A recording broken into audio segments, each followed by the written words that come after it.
You thought they were harmless, a spoon of warm broth, a pinch of herbs, a sweet drink before bed, comforts passed down from loving hands.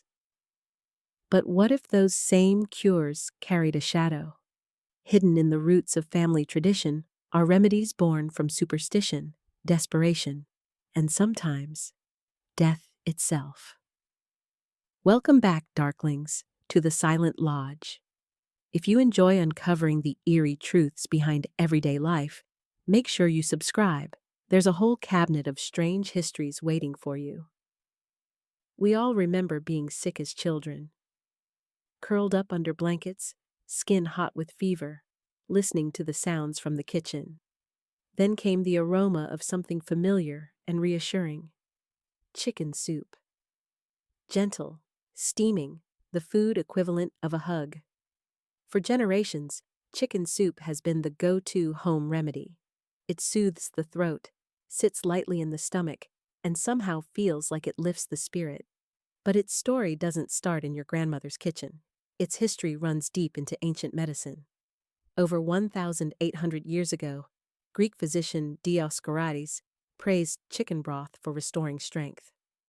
Medieval doctors like Moses Maimonides recommended it for everything from colds to melancholy.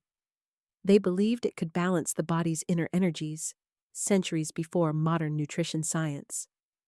But not every 19th century family reached for a pot and ladle. In rural communities, an illness in the lungs might bring a far stranger treatment: the still warm pelt of a freshly killed animal laid across the chest of the sick. One chilling example comes from frontier folklore: the pelt of a black cat, believed to draw illness out of a child and into the creature itself. Black cats, long tangled with superstitions about magic and witchcraft, were thought to carry and counter hidden forces. Imagine the same warmth that in your childhood came from broth. In another time, it came from the skin of an animal sacrificed for healing. The symbolism was as important as the supposed medicine, warmth, and life against the cold grip of sickness. If the soup or the strange pelt failed, another common cure awaited: honey and lemon. A sweet, golden drink to ease a raw throat and calm a cough. Honey's history as medicine stretches back thousands of years. Ancient healers prescribed it for wounds, coughs, and even serious infections, long before the concept of bacteria was understood. Lemon, with its burst of vitamin C, is a relatively new partner in the mix, arriving in Europe centuries after honey was already a trusted healer. In this pairing, honey has always been the star. Yet, in medieval medical texts, honey often appeared as a disguise. In some remedies, it masked the flavor of truly unsettling ingredients, including powdered substances that no modern patient would want anywhere near their skin or mouth. Even the gentlest-looking cures can hide an ancient darkness, and this is only the beginning.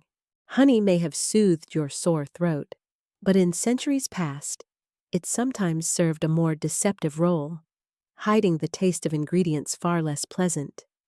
In early medieval England, one recorded cure for severe throat infections mixed honey with a powder no modern doctor would dare recommend. That ingredient? Dried and crushed animal droppings. Specifically, the pale, chalky dung of certain domesticated animals, valued for its texture and believed to carry protective magic against disease. The sweet honey made the mixture bearable, but healers of the time insisted the true curative power came from the strange additive. To them, it wasn't filth. It was a gift from nature, charged with healing force. So while your grandmother stirred honey and lemon in a teacup, another grandmother, centuries earlier, might have been gently rubbing a honey and powdered dung paste onto the neck of a feverish child, convinced she was drawing the sickness away. Compared to that, the sharp, spicy bite of clove oil feels almost modern. This remedy, with its numbing warmth, has been a toothache staple across continents for centuries. From ancient China to the Middle East, cloves were prized for their ability to dull pain and freshen breath. Long before dentistry as we know it, a dab of clove oil was one of the few ways to quiet the agony of a rotting tooth. But history holds an even darker path for those whose pain could not be tamed by plants and spices.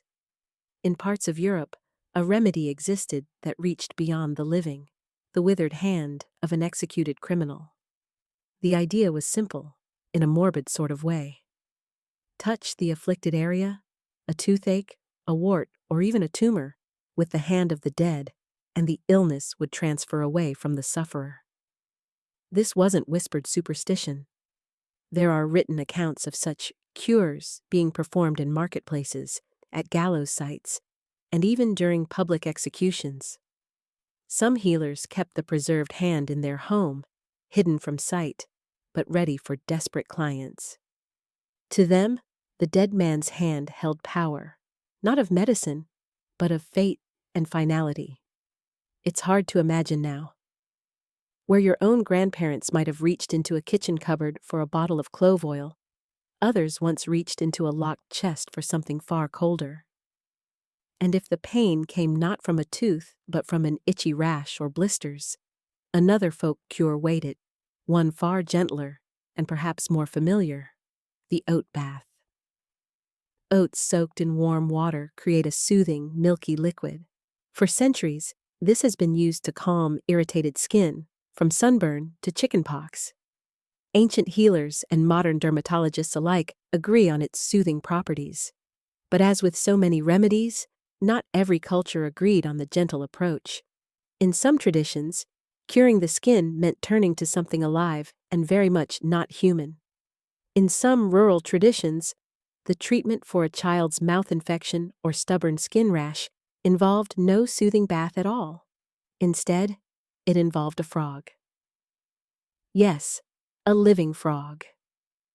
For a condition like thrush, an infant's mouth would be briefly opened, so a frog could be placed inside, its cool skin touching the tongue and gums. The belief was that the creature would absorb the illness through its own body. When the problem was on the skin, warts, boils, or itchy patches, the ritual could become even stranger. A toad might be rubbed directly against the rash before being carried to a crossroads or a certain tree, where it was left to die. The thinking was simple, but unsettling.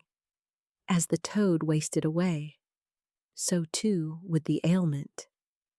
Illness was seen as a thing that could be transferred, passed from human to animal, leaving the person cleansed. Compared to that, a mug of ginger tea feels almost tame. Spicy and warming, ginger has been used for thousands of years to calm nausea and aid digestion. In ancient India and China, ginger was prized not only for stomach troubles, but also for its ability to warm the body during illness. Sailors carried it to fight seasickness, while expectant mothers used it to ease morning sickness.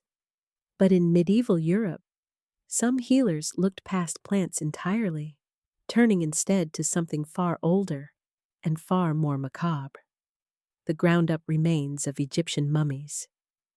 Traders shipped preserved human remains from ancient tombs into apothecaries, where they were sold as a powdered medicine called mumia. Physicians believed this dark, resinous substance could preserve the living just as it had preserved the dead. Royalty, nobles, and common folk alike consumed it, stirred into wine, mixed with honey, or swallowed dry. It was prescribed for stomach troubles, wounds, and even as a general life restorer. When supplies from Egypt dwindled, the trade turned to fresher sources: the bodies of executed criminals, treated and sold as counterfeit mummy. In an era without modern ethics, the line between medicine and grave robbery blurred. It's sobering to realize that while your grandmother might have offered you ginger biscuits for an upset stomach, a 16th century healer might have handed you a drink laced with powdered human remains. If all that leaves you feeling uneasy, perhaps a slice of bread sounds like a safer remedy. But in the old days, bread wasn't always meant for eating. Sometimes it was for healing. A warm poultice made from soaked bread could be pressed onto an infected wound, drawing out the swelling. This simple remedy appears in medical records stretching back to ancient Egypt. Yet, even here, some healers sought a darker boost, substituting moldy bread with something scraped from the bones of the dead. And this particular ingredient grew in places where only the condemned had fallen. The pale, powdery growth known as skull moss was once a prized remedy in certain corners of Europe. It wasn't found in gardens or forests, but clung to the skulls of the long dead. The most valued kind, according to old healers, came from the heads of those who had died on the gallows. This moss, dried and ground, was believed to absorb the power of the death it had grown upon. Applied to infected wounds or mixed into ointments, it was said to pull sickness from the living, just as it had drawn life from the dead. For the desperate, this was not horror, it was hope. It's jarring to think that the same caring impulse that led one grandmother to soak bread for a poultice could lead another to scrape moss from a skull in a windswept graveyard. From death, we turn to something vibrant and pungent: garlic. Its sharp scent and strong flavor have made it both a kitchen staple and a cornerstone of folk medicine. In ancient Egypt, garlic was given to laborers and soldiers for strength. The Greeks and Romans used it for heart health, digestive troubles, and even as protection against poison. But garlic's story doesn't end with physical healing. In medieval Europe, it was worn around the neck, hung in doorways, and rubbed on windowsills, a defense not only against illness, but against evil itself. From witches to vampires, garlic was believed to repel what could not be seen. Folklore across Eastern Europe held that stuffing garlic into a corpse's mouth would prevent it from rising again. The logic was strangely consistent. If garlic could drive sickness from the body, perhaps it could drive dark forces from the spirit. The smell was more than pungent, it was protective. In a world before germ theory, foul odors were often linked to disease, and garlic's powerful scent was a signal of safety. To our ancestors, it wasn't just seasoning, it was a shield. But not all threats were invisible. Some were painfully familiar, like the sting of a nettle brushing against bare skin in the countryside. For that, there was a quick and trusted cure: dock leaves. Pressed against the sting, they seemed to bring instant relief. Generations of children learned the rhyme: nettle in, dock out. Modern science tells us dock leaves likely work more as a placebo than a chemical antidote. But in the past, the pairing of nettle and dock was as much about the ritual as the result. And in some traditions, the sting wasn't the problem, it was the cure.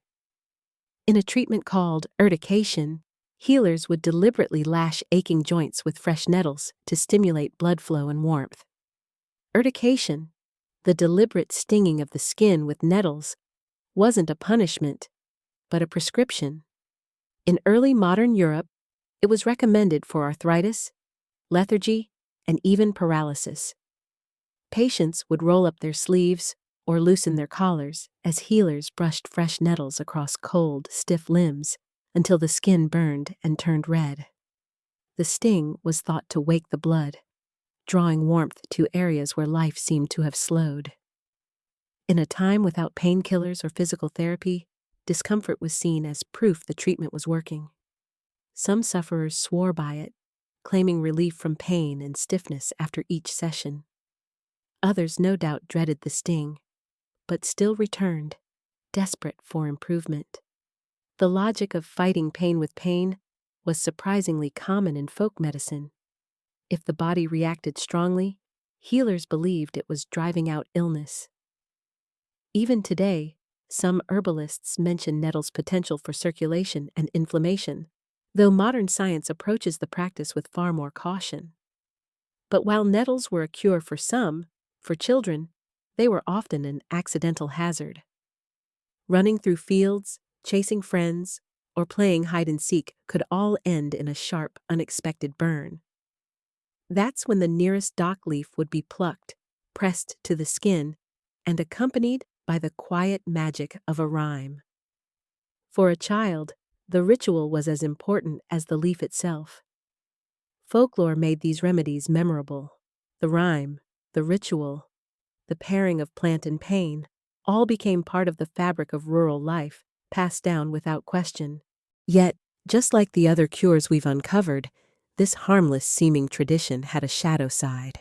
For not every childhood game and rhyme was born from innocent play. Some of the games that filled village greens and schoolyards began as survival lessons, charms, or even rituals meant to protect against illness and bad fortune. Over time, their darker roots were forgotten, leaving only the laughter and the skipping ropes. But the truth still lingers in old records and whispered stories. The same is true for many of the remedies we've explored. Soothing in the present, but born from fear, superstition, and at times, cruelty.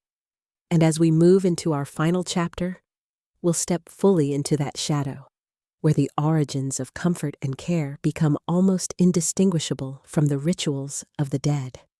When you look at old remedies side by side, a strange truth emerges. The same hands that ladled out soup or brewed tea might also have carried out rituals involving the dead, the dangerous, or the outright revolting. To the people who used them, there was no contradiction. Illness was an enemy that could strike without warning, and anything with even a whisper of a cure was worth trying. These remedies blurred the line between medicine and magic. Some were rooted in genuine healing properties, like honey's antimicrobial power or oat's skin-soothing effect. Others leaned entirely on symbolism, transferring illness to an animal, absorbing it with a plant, or borrowing strength from the remains of the dead. Garlic hung above a door wasn't just a culinary choice, it was a barrier between the living and the supernatural. Dock leaves in a hedgerow were nature's pharmacy, standing side by side with the sting they were meant to soothe. And then there were the darker connections. A poultice of warm bread and milk is a comfort. Bread infused with skull moss is a reminder of how far desperation could reach. A sip of ginger tea warms the stomach. A draught of powdered mummy speaks to an era when death itself was mined for its supposed vitality. We may shudder at these ideas now, but they were born of the same instinct that still drives home remedies today: the desire to protect loved ones with whatever means are at hand. The difference is that modern medicine has replaced much of the mystery with science. We know what works, and more importantly, what harms. But the stories remain. And the next time someone tells you a cure has been in the family for generations, you might find yourself wondering what shadows lie in its past. Not all of these traditions have vanished entirely. In rural corners of the world, some still use remedies nearly identical to those from centuries ago, though usually without the more gruesome ingredients. There's something almost comforting about the continuity, even if the origins are a little unsettling. It's a reminder that we are part of a much longer story, one that stretches back through centuries of trial, error, and folklore.